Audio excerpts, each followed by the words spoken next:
Oh, hello. Oh, hello. And welcome to the Comic Queens podcast. I'm Alex. And I'm Annie. And today we are extremely excited to celebrate a belated Mother's Day with our listeners. Happy Mother's Day to my best friend, Annie. Oh, thank you. Happy Mother's Day to you, but not. Just wait for Best Aunt Day, then you've got me. Best Aunt Day, you've got it in the bag. But yeah, it is very exciting to celebrate Mother's Day with Webcomics, honestly, because we've had these conversations about how moms are portrayed in a lot of the webcomics that we read. And they're usually very negative. Yeah, there's a lot of evil villain mothers and evil villain stepmothers in a lot of comics and media in general. Yeah, great catalysts for conflict and everything else. Yeah. But at the same time, I would like to think that doesn't apply to being a mom. I'd like to think there's not that much conflict with everything. But in general, Alex and I were kind of troubled by it and ended up trying to find some series that were centered around moms just to see how they might portray the moms differently. Maybe they are still evil, maybe they're not. So today we're going to talk about a few different series that portray moms in hopefully a little bit different of a light so that we get a little bit more variety. Yeah. We did still throw in some villain moms, though. I mean, you have to. Yeah, I mean, unfortunately, that's just kind of how it goes. I just have to think that I'm not the villain mom. Oh, you're not? You're in my real life story. You're a cool mom. I'm a cool mom, you guys. In case anyone was curious, obviously, I'm here doing a podcast. That makes me cool. So today, we're going to talk about a few different series that we've read, give our thoughts, and hopefully just kind of give you some ideas of what you can read in honor of Mother's Day. Yes. Good or bad. So the first one we're talking about today is My Super Granny. So this one is on Manta. It's a great story. It's very short, only 13 episodes. And I want to it's rated as all ages. It's a slice of life story about a 20-year-old-ish girl, and she's taking care of her elderly grandmother. And so I'm providing my own trigger warnings for this one because it doesn't have any on it, but I just I need to warn people that if you have ever been a caretaker of an elderly relative, it could be pretty triggering reading this one because it does give a pretty accurate portrayal of some things that go on. And also, the grandmother does die at the end. It's a very sad story, but it's beautiful. I was sobbing through this whole thing, but it's such a beautiful, beautiful story. So it's basically about Yi-Jae, and she has just graduated college, and she's kind of looking what to do for her next steps in life, needs to apply for jobs, and kind of lives at home while she's doing this. And she sees that her mother is working full time and also is the primary caretaker for her mother-in-law. And she has been diagnosed with dementia, so it really takes a full-time person to be a caregiver for her. And so she decides to help her mom out and really spend all her time taking care of her grandma. And so she gets really close with her. She finds out a lot of things about her life that she didn't know before. She finds out, she's considered uneducated because she never went to school. She never learned to read and write. She was born in 1928, so it's just, product of the times. And this is in Korea, so it's a very gender-based society. So even though her brothers were given the opportunity to go and learn at school, she was a farmer and was not able to get that same opportunity. And there's a lot of gender-based, what am I thinking of? Gender-based, discrimination? Yeah, discrimination that they touch on or talk about in this series. And it's just a really interesting portrayal of generational trauma that happens. The grandmother was kind of verbally abused by her own in-laws because she wasn't able to have a boy until after she already had 3 girls. And so they were saying, you're useless. You can't give us a boy. What's wrong with you? So she finally had a boy. Then she had another boy who was her baby. And then she ends up doing the same thing to her own son when her daughter-in-law didn't have a boy for the first 2 kids. And Yijay is the middle child. So she has been the primary caretaker, and she hears a lot like, if you were a boy, your brother wouldn't exist because we would have stopped after you. Like, just, things like that like she's having to confront and face. And it's just like a really, really sad story, but it's a very accurate portrayal of just like how society is progressing. And like you see when Yijay's mom passes away, and you see how sad she is because she wasn't able to spend the same amount of time with her own mother that she was with her mother-in-law, because, society norms, she's expected to become a part of her husband's family and like, really put them first. And then, so at the funeral, her mother and her aunt, like, weren't given the same respect as the rest of the family, like, when they were doing their mourning. And, like, I've seen funerals portrayed in other webcomics and other, like, media as well. And it's, like, a very long and serious, and there's a lot of stages that happen. And there's chief mourners and all of that stuff. And so, but it's all given to men, usually. When the grandmother actually dies, Yijay gets very upset because she's like, I'm the only one who she remembered at the end. I'm the one who spent the most time with her, and my younger brother and my younger male cousins are the ones who are going to be, like, not getting all the credit, but, like, are going to be leading the mourning when really it should be me because I was the closest person to her. I'm older, like, all of this stuff. And she actively goes to the funeral director and, like, makes them change some of the stuff so that, like, the names are listed by birth order instead of listed by gender and then birth order, and, like, gets the bands, like, of the mourning family for all of the women to wear too. And not all of the women do wear them, but some of them do. So it's like all of that going on, but then also while the grandmother is alive, you also see the aspects of dementia as well, where she's like forgetting the people around her. She forgets that her youngest son died, and she's asking where he is. She tries to go out and work in the fields because she's never not worked in her farming community. She doesn't remember, like, where her friends are, or, like, why people aren't coming around anymore. And then it talks too about, like, giving dignity to people who have dementia still, like, and it talks about how it's hard not to get frustrated because they're not thinking the same thing as you, or they forget you or something like that, but that you still have to treat them with respect, and, like, you can't just say, oh, well, they're going to forget that I yelled at them, so it's okay. Yeah. And so it's heartbreaking, but it's a beautiful, beautiful story. So if you can handle that, I really recommend you read this one, just because it is such a beautiful story, but it was hard to read.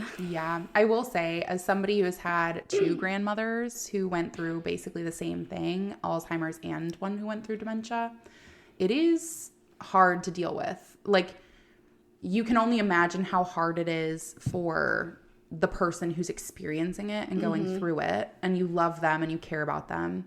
But it also impacts everybody around them as well. I mean, it really is just a heartbreaking situation, and it's such a hard thing for someone to tackle in a short form webcomic. Yeah. So I am honestly curious about what these experiences are and how they portrayed it, because it is really hard to express all of the feelings that kind of rush through you when you're experiencing that with a loved one. And even, like, if you haven't experienced the exact same thing, if you're taking care of someone too, like, it still kind of evokes some of those emotions too. Like, there was one scene where Yijay gives her some grapes that she got as, like, a present, and she puts them in her pocket, and then later on they're out and about on town, and the grandma gives Yijay the grapes and says, hey, this lady gave me these grapes, I want to share them with you. Aww. And, like, she forgot that it was her granddaughter that gave them, but, like, she knew she was with her granddaughter. And that honestly reminded me of my own grandma when she was in nursing homes, because she, like, used to go to the fruit bowls that they had sitting out, and she would grab a banana and an apple, and every time I went to visit her, which, you know, was like multiple times a week when I was in high school and still able to like go all the time. I would go with my mom all the time. And every time she would just give me an apple, give me a banana, and I would take it to lunch the next day for school. So it just reminded me of that, of like, she wanted to give me something and she couldn't go out to a store or anything or like do anything, but she wanted to do something. And so she would just like hoard fruit in her pockets. And then my mom and I would have to like sneak it out because we were like, I don't know if we're supposed to be taking the fruit from here, but I can't not take it. She wants me to have this. It's my fruit. It's my fruit. And then my mom would get so many bananas that she would just have to make banana bread. I mean, honestly, if that's the worst thing to come out of it, that sounds amazing. Yeah. So I mean, it's a really, really good story, and it's super short. So it's like a very quick read, but maybe read it when you're at home and can cry in peace. I don't know if there is any crying in peace as a mom. You just kind of have to make the time. Yeah. But honestly, it sounds great. I'll have to read it. So heaven knows I like having my heart broken by webcomics. Don't we all? I know. So moving on to hopefully a little bit more of a lighthearted one. I read a webcomic called Eye Contact. This is on Manta, and it's a completed series with only 17 episodes. But it's a very interesting story and like world that they build for you. Essentially, the year is kind of not important. They don't really explain what year it is, but it's March 1st, and randomly all technology stops. So no cell phones, no TVs, no computers, no tablets, like nothing. And it's about how the world kind of forgot how to function without all of the technology. I feel like that's very accurate It to is. what would probably happen. It is very accurate. So it starts out, you get to see that like this digital wipeout happened. Everyone's, you know, trying to figure out what are we going to do with this regression? And you have people who are starting to kind of look at it as a different way, which is this a regression or is it an opportunity for us to kind of get back to roots and really like connect with one another? Because even though you can be so well connected in the digital world, there's kind of that wall in between you and what you're connecting with. So you get to see the Koo family. They are meeting for dinner. They meet, 2 days before the wipeout happens, and everyone's on their phone. The main character, Woong, he's on Pixtagram, so he's taking pictures and doing live videos of his dinner. Song is on her phone. She's working. And the dad is like sending videos to people that, funny enough, it just reminds me of my parents. Like, it's a lot of videos with some misinformation. They're like, you're an educated person. Why are you sending us this video? The struggles that some have with their parents. But essentially, you do see the mom who is just sitting at the table.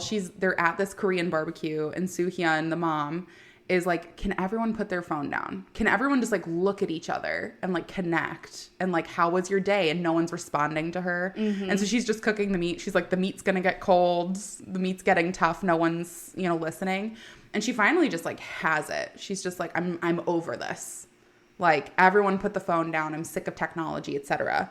Well, 2 days go by and you see that essentially the entire family, except for the mom, has their entire life turned upside down by technology shutting off. So Woong isn't able to go to his classes because his classes essentially shut down because the professors are like, everything I did was on the computer and now I've lost everything. So the dad is a professor, and not only has he lost all of his work, but like, he is kind of embarrassed to know that like when he goes to the same school that Woong goes to, they usually avoid each other. And so now he like can't distract himself with technology. He's like, wow, I'm a shitty dad and I'm avoiding my son for no reason. The daughter ends up losing her job because she's in a technology-based industry and like there's nothing for her to do. So she basically has to like uproot and start her life over at 31. She's like, I've wasted all these years being a career woman, like pouring my soul into this, and now I have no direction. And essentially the story, like, it centers around those three for the majority of it, but the mom is a catalyst for everybody finding a new normal. So she helps talk her husband through how she's a support system, and if he's struggling, he should talk with her. And like, they're there to work together as partners. And, when Woong is talking about all of the different ways that he can't do his work, like his group projects, because he doesn't have everyone's phone number and stuff like that, you know, she helps him to be like, you can write letters to one another, like get each other's address, you know, like write it down in a book, you know, shocking. And she's also kind of helping her daughter like pick up the pieces and move forward from, you know, this really honestly heart-wrenching situation she's been put through, but being like, you weren't happy in your job. Like, this is an opportunity to find something for yourself. And so once the technology kind of gets turned back on, they realize that this was a fabricated like project that somebody had in mind, like a fucked up situation in their head of what if we just make the world shut down. Oh my gosh. But once everything comes back online, like the mom has been an integral part of making sure that everybody's able to find a way to continue moving forward and like live a life where they're able to connect and like make eye contact without looking away or feeling embarrassed, and like stand a little taller and not rely on their technology so much. It was a very cute story. I honestly loved the mom in here because I feel like it myself sometimes with like a young child in elementary school wanting a phone. I'm like, that is just not the world I grew up in. And I guarantee you my parents feel the same about how much I'm on mine or how much technology surrounds around my job. So it really is just fun to see those same parallels with like how I would parent my children in that situation, or at least how I would hope I would, and how I feel like my parents would have done it with me. So I think it's great. I think it's a good portrayal of like the family dynamic in general in the world we live in and how they would kind of sort through those complex technology issues. Yeah, I love that. I mean, technology is just like, our world is so centered on it. So even that as a concept by itself is like really interesting. I know. We would have no podcast if there was no technology. It would just be us talking to each other as we usually do. Yeah. When we're not on the podcast. But we wouldn't even have webcomics to read. We would have no web. We'd make our own. We just have to make comics. I'd make comics for you. You'd make comics for me. Yes. There we go. We'd spend a lot more time at the bookstore. We would find our ways. Yeah. We'd have to get our daily dose. But yeah, honestly, it was a great story. So I recommend. It's only 17 episodes. Super quick read. I love it. And the art looks pretty interesting on it. Yeah. I remember when we were doing our short series episode a while ago, it's one that I looked at as one that I wanted to read, but I just didn't get around to it. So I'll definitely have to put that on my list. Okay, so the next one that I have is an ongoing series, and it is called Like Mother, Like Daughter. This is on Webtoon. It is a drama. I would say it's a little bit of a thriller drama. I love this one. It's really good. This is one where the mom is probably evil. So what happens is we have So-myung, and she is a teenager, and she is, you know, normal life, normal family, everything like that. Actually, when it starts off, she's much younger. She has a younger brother named Myungjin, and she has a mom and dad. When she's really young, her dad dies. And then when she's 12, her younger brother, who's 3 years younger than her, also dies, and he's drowned in a river. Oh my gosh. We start to kind of get a look back on the family. So So-myung is like thinking about this. She's like, I think my mom killed my dad and my brother. Oh my gosh. So her reasoning for thinking this is because her mom thinks that her dad is selfish. She says that about her dad, like, before he dies, that he focuses on the son and not the daughter, going back to those gender-based dynamics and everything. So he gets just cut immediately. Then we see that it's, you know, the mom is raising both kids, and she's trying to make the kids be like perfect. So she makes them get braces. She pushes them really well. She makes So-myung get braces, and Myungjin is like, no, I'm not doing that. I don't want them. And so he doesn't get them. And he is caught stealing. He is caught like putting spoiled milk on someone's bike because the other kid like pranked him, so he pranked him back and got caught. Just kind of, kid stuff. He stole from Troublemaker. he stole from the convenience store, like a juice box or something. And so the mom like basically just says, So-myung, like, you're the one I'm focusing on, and Myung-jin, like, not gonna focus on you. You're beyond help. That's really sad. So they end up getting into a big fight, and Myung-jin like kind of distances himself from his mom. He doesn't spend any time with her, and he like doesn't even ride to school with her. He walks to school, and then one day Myung-jin wants to go play like snowball fight with some other kids, and he says he's only gonna go if So-myung goes. And she's like, okay, well, I have to go ask mom. So, like, let me go ask mom. And when she goes and asks her mom's like, yeah, send Myung-jin over here, and then you can both go play. So Myung-jin goes over there, and she gives him a juice box. And then they go and play, and he has this juice box. And then the next thing, they can't find him. He ends up drowning. So-myung has learned CPR, so she tries to do CPR on him, and she notices that no water is, like, coming out. Like, it doesn't seem like he inhaled any water. So it's like he died before. Yeah, so, like, she thinks he died before he went into the water. And she also said that his breath, like, smelled like apple juice, and he had the apple juice carton with him still. So she takes the apple juice carton. He ends up dying. It's very sad. She's like, I could see my mom crying, but it still looked like she was smiling underneath. Very creepy. Also, just like for visual reference, everyone looks like normal. The mom, do you remember like static TV? Yes. The mom looks like static TV. Like you don't get a clear picture of her at all. In 30 episodes, I have not gotten a clear picture of the mom. Oh my gosh. So creepy. So that's like all very beginning. So Yeah. she leaves her best friend, Siyun. She tells him like on the phone, I kept this apple juice box. I'm going to take it to the police station and say like, I think my mom killed my brother. And then the next morning, the apple juice box is gone. The mom came in and took it at night, of course. And so then she goes to school. She comes back home, and the apple juice box is back. So she ends up taking it to the police station, but then not reporting it. She's like, I don't know. Like, I'm a kid. No one's going to believe me. If I'm going against my mom, like, what if I do go against my mom and nothing happens, and then, like, I'm on my mom's bad side? So she decides, like, right then and there, okay, I'm just going to wait until I get into high school. I'm going to go into a specialty high school to get away from my mom, and then I'm going to try and come back to this and, like, see if I can get her caught for killing my dad and my brother. So, Gutsy. yeah.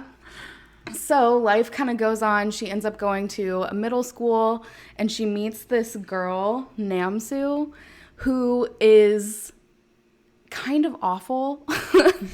But she like makes friends with So-myung at first, and like there's a big group of girls. They all go to the same like math academy that after school tutoring together. And at first, Namsu is, like, really nice to her. But then she notices, you see that Namsu has, like, is portrayed to not have, like, as good of a home life. Again, we go back to the gender roles of her older brother gets, like, the very nice room while she has to share with her sister. And you know what? I shared my room with my sister for a very long time, and it was super fun. Yeah. But her complaint is that, like, right now they're saying it's because he's the oldest. It's like that's a hierarchy. why he gets it. Yeah, but then, like, so she says, okay, since I'm the middle child, once he's gone, do I get his nice room? And the parents are like, well, it depends on who gets better grades. And she's like, okay, so it's by age now, but then later it's going to be by grades. That's not fair. Yeah. So, and the family is not, like, well off. They live in an apartment. And they just see that So-myung, like, her and her mom live in, like, a really nice house. They have designer everything, like designer shoes, designer bags, and all that stuff. And So-myung is like, she doesn't care about that at all. Like, she would rather have her brother back and not think that her mom killed her brother and her dad. But Namsoo just thinks that, like, she's being ungrateful for having all of those things and not caring about it. She's like, if she even just acted like she cared about that stuff, maybe I would hate her less. And so she starts, like, taking pictures of So-myung's stuff and, like, saying that it's hers on Stargram. I love all the names. Me too. So she starts doing that, and then people start calling, like, her friends start calling her out and saying, like, why are you saying that? It's her stuff, like, your stuff and not hers. So then she just starts, like, spiraling and lying more and more. So she's like, they're like, where did you get the money to buy that then? Like, you've always complained that you don't have any money, your family doesn't have any money, so, like, how are you saying that you have the money for that bag now? Yeah. So then she says she got a modeling job. And they're like, okay, cool. Like, can we come and see you on set? And she's like, no. And so she says that So-myung stole the bag from her on set and, like, you know, back and forth, all that. Yeah. And then this guy who she's, like, casually talking to ends up having an interest in So-myung and, like, reaching out to her. And So-myung, like, shuts it down and is like, no, thank you. No thanks. But Namsoo, like, you know, spins it and is like, yeah, she kept talking to him. Like, she kind of stole him from me, blah, blah, blah, all this, you know. Very middle school. It's a middle school story. So all of this is going on. Namsoo kind of, like, starts bullying her, like, even more. She ends up trying to blame her for stealing a phone that she, like, put in her bag. She ends up trying to get her caught for cheating on a test when she wasn't. Just, like, doing all kinds of stuff like that. And you see that So-myung's mom has taken an interest in Namsoo because she's trying to mess up her daughter's reputation, and she doesn't like that. So then So-myung is, like, starting to get worried. She's like, she feels bad for Namsoo. She's like, I know that she's struggling on her own, and, like, yes, she's kind of doing shitty things to me, but, like, I don't care about that. Like, I'm just trying to get through and get into this good high school so I can get away from my mom. She also sees, like, some of her brother's tendencies in Namsoo, and so she kind of just, you know, feels bad for her a little bit. She also doesn't want her to die. She's like, I think my mom's going to kill her. That's important. So throughout this whole thing, she's, like, trying to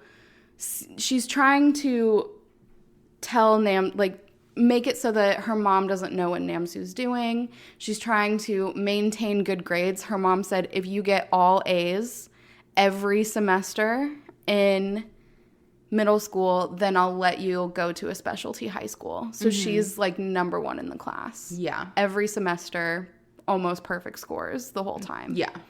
So then she ends up getting ready to go to this exam, and she's like trying to figure out, she's like manipulating Namsoo then at this point, because she stood up for Namsoo even when, you know, Namsoo was still being mean to her. So then Namsoo kind of goes back and is like, oh, I shouldn't have done that. Like, I had a real friend and I kind of blew it, and I, you know, really fucked up. And you did. So she's trying to make it up to her. So she's getting a ride home with So-myung and her mom. And So-myung has to go in to, like, get something, and she does not want to leave Namsoo with her mom, but she does. And they have a conversation where So-myung's mom is like, hey, if you want to make up with her, like, I see that you guys are fighting. If you want to make up with her, you should go cheer her on at her exam tomorrow, and we'll all go out to lunch. She'll be so excited that you did that. Like, Si-yoon did that for her in elementary school, and it, like, really, really helped her, and so tells her that she should do that, and so gives her a destination and tells her also, like, don't say anything. We want to keep it a surprise.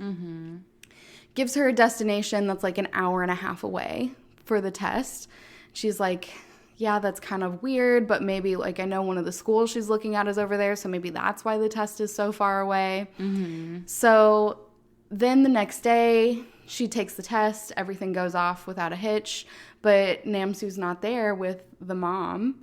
And you see the next day after that, she is filed as a missing person. And so now... Was the mom there? The mom was there. Okay. Yeah, the mom was there cheering for her. So now she has to go... So-myung is like going to her university. She's a professor. And trying to find... There's like a dash cam. And she's like, I need to know what my mom talked to Namsu about while I was gone. So I'm going to go and find the dash cam footage and see. So she goes and finds it. Of course, there's no footage for that day. It's been deleted. So she swaps it out with a different one, like copies all of the information over, puts it in, and then takes the original one to a like tech recovery place, basically. And she gets the money from this. There's like a really, really creepy teacher, Mr. Park. He is a piece of shit.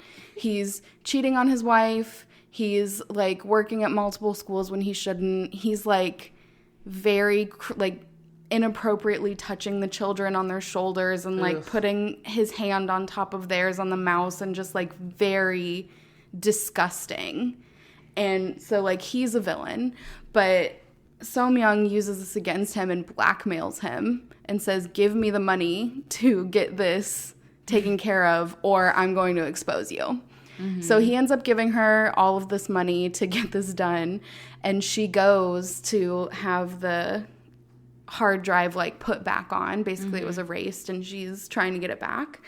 And when she does, on that day, she opens, there's a file, and the name of the file is the date of her brother's death. And it says when she opens there's no video, which she's expecting because this is a dash cam storage. When she opens it up, it says, you suspected me back then and you still suspect me now. Did you think you were going to win? Or like something like that, basically. So it's basically confirmed. Also, in the most like recent episode that I've seen, Namsu's body has just been found. So there are 3 confirmed deaths. The mom is definitely a serial killer. And I just can't wait to see where this goes because you see that So-myung is like kind of using her mom's tendencies to manipulate other people. Like, so she's learned from her mom how to manipulate people and is doing that to other people to try and stop her mom. But it's so interesting. But in doing so, she's just like her mom. Yeah. Oh my gosh. It's such a good one. I love this series. It's so good. It's creepy. Definitely not like Mother Day happy. You just had to find a villain mom. I was looking for things that like had mother, and of course, like mother, like daughter. I said, okay, I'll try this one.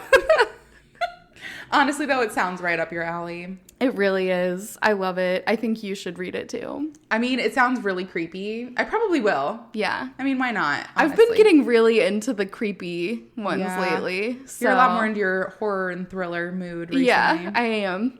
Well, in trying to perk this up as the last webcomic to discuss today, the last one that I read in honor of Mother's Day is called Magical Mom. This is a webtoon canvas, so it's kind of like one of the ones that doesn't get updated as normally. It's not like one of their original series, so it doesn't have a release date that's specified or anything like that. But I tell you what, this one is adorable and I loved every second of it. There are 64 episodes that go pretty quickly. I know that the artist and the writer and the colorist, who were all working together as like a team of 3 to make the story, they had like different like schedule fluctuations, and so in their commentaries they'll tell you like, hey, we're releasing shorter episodes or this and that. But the 64 episodes went super quick, And honestly, I'm so sad they went quick because I want more of them. The last release of this series was actually on July 31st of 2023. I always hope that when I see those big breaks that it means they're getting a full-time like original series. Yes. So this is definitely a Canvas series that I want to see become like a regular release because the art is adorable, the story is adorable. It's a great way to portray a mom, you know, if I get to choose. Probably the best one that we've talked about today. Yes, absolutely. So essentially this story revolves around the relationship between Miss Palin and her son, Sarah. And the story opens up with the mom showing videos of this beautiful, like, think Sailor Moon kind of magical girl. Think magical girl anime, right? And she's showing Sarah all these videos. And it turns out that they're videos of her as her magical girl persona, Magical Lovely. And Sarah is like, Mom, you're so cool. I want to be like you when I grow up. I want to be a magical boy.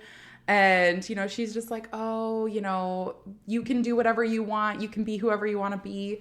And he goes, I want to see you transform. And she goes, I kind of left that behind. You know, like I'm a mom now and I have to prioritize that. And so you get to see the time skip forward.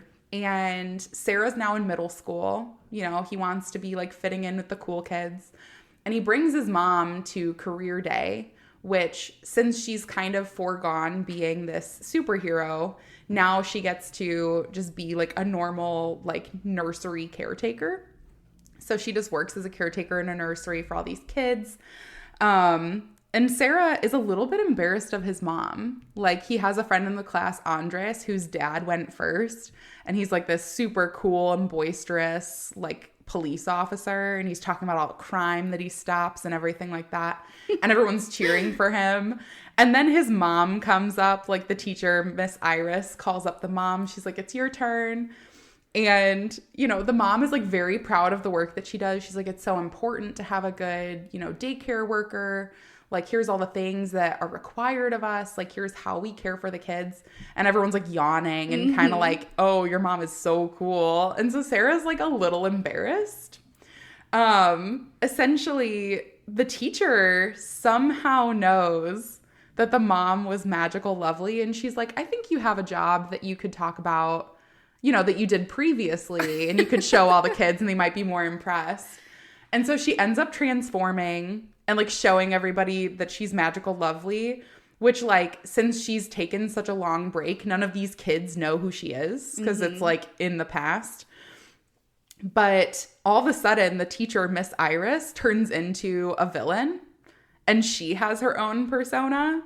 And it turns out that she and Miss Palin were like best friends and they used to be magical girls together. And Miss Iris became evil because she's sad that Miss Palin moved on and became a mom and prioritized that over continuing to do like her superhero gig. Oh my gosh, I love this already. Miss Palin, the mom, has to basically like protect the students in this situation, and she's trying to, you know, talk down Miss Iris, like, you're still my best friend in my heart, like I know I had to prioritize other things. And Miss Iris like hates Sarah and her husband for like making her quit something that she knows she loved.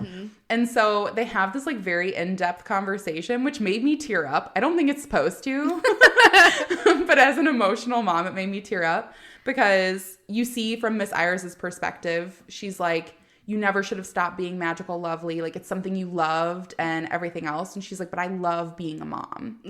And she talks about how like you have to make, like, it's not even a sacrifice. Like, you're willing to do it because like that's your family now. Like that takes priority over the other things that you love. And that feels very true. Like, as a mom, like your kids, you know, your life revolves around your kids. You don't have to fit your kids into your life. You have to fit your life around your kids. And it's hard, but like you do it because you love them and you love this new life that you get to build. So Magical Lovely is trying to help Miss Iris understand this, and Iris essentially just runs away. Like, she's just hurt. Like, she was her best friend and she feels kind of left in the dust. And meanwhile, Sarah is trying to help all of the other students out of the school, which is like collapsing from all of the fighting that's happening around them. And he ends up getting like a half persona himself. And he turns into like kind of a magical boy, and he helps like speed all the students out of the school. He got everything he wanted.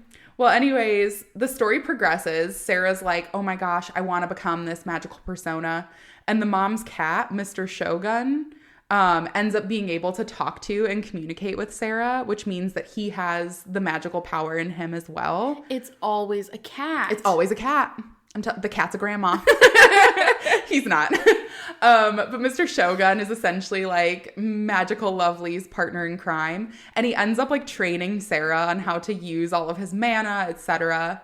Well, the dad ends up coming home, and it turns out that he's like a quote unquote real superhero. Like the way he's built, it's a lot more like, Marvel superhero universe, like big buff guy. His team of people, they're like all really chiseled. And is this like a Mr. Incredible Elastigirl situation where it's two superheroes that married each other? Yes. Okay. Yes, but he's known as like a real superhero, and she's just like a magical girl who like fights crime with love, Yeah. So like he kind of looks down on his wife a little bit. How dare he? How dare he? She is beautiful. She's enchanting. But like he does kind of prioritize and think like my work is more important. Mm-hmm. And he basically tells Sarah, when he hears Sarah talking about how he wants to be like his mom, he's like, that's not the path you're going to go down. If you want to see a superhero, you should look at real superheroes, blah, blah, blah. And Sarah is like hurt not only because his dad is stomping on his dreams, but also because he just saw his mom save a bunch of people, and he's like, that is a hero. Yeah. Like, just because she's like lower level and she's not like on the TV all of the time for like going into all these dangerous situations, like she did good, like that's a hero. And so Sarah kind of starts bonding with his mom, realizing that even when she's not Magical Lovely, she really is a hero to him. Like she steps in and like does everything that he needs and really supports him, like helps teach him life lessons along the way. And so it is really just so cute. Like he ends up accidentally cheating by like using some of his magical powers in some sports tryouts. Mm-hmm. And he ends up basically taking somebody's rightful spot of like this kid who worked really hard to get into it.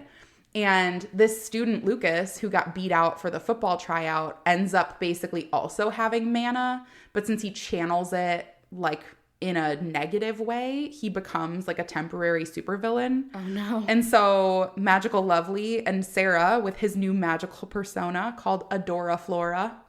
That is so cute. It's so cute. They end up basically working together to peacefully, bring Lucas back down. And Sarah like works really hard to apologize for the wrong that he did, because his mom is there telling him like, you cheated and took someone's rightful spot when he worked really hard, and that isn't fair. Mm-hmm. And he's allowed to be upset. And so essentially, Sarah realizes the wrong that he did and ends up making up with the kid and helping him like come back down from all of that anger. He like rescinds his spot on the sports team and just like does right, after making this mistake. The series is precious. It is so cute to see how the mom supports her son. It's so sweet to see how the son like grows to not only like admire his mom, like he's not embarrassed of her anymore, but he just like realizes and starts putting together like she really is a super mom, whether she's in a magical girl costume or she's out there just being, a nursery worker. Mm-hmm. Like everything she does for me. And that's wild and crazy. It is so cute. Honestly, like the best way I can describe the art style is just adorable. Like I love that you get to see the mom in the opening and she's like super fit and she was this cool little magical girl. And now that Sarah's in middle school, she's like put on a little weight and like, just kind of settled into her life a little bit. It is so cute and a very adorable representation of what it's like to be a mom. And like how you kind of fit all of the different parts of your life together after that. So I loved this one. It was very adorable, very much spoke to my mother's soul. Yeah, I'm honestly so glad you found this one because it sounds right up your alley. It's precious. That is the only word I can use to describe it. I highly recommend it. It's a super quick read. I read it in a day. So even though it's 64 episodes, it sounds very intimidating. Highly recommend. I, again, am still crossing my fingers that the reason it's been on hiatus for so long is because they're in the works with Webtoon to make it a full-time. At the end? No. Yeah. No. They just said we can't release it as regularly, and then it just ended a couple episodes later. So I'm hoping that they're in conversations with Webtoon. Hopefully. And that hopefully it gets to become an original series soon. But again, I love this one so much. Highly recommend it. And it's a great read for Mother's Day. Oh, I love it. So thank you all so much for joining us on this Mother's Day adventure with our webcomics.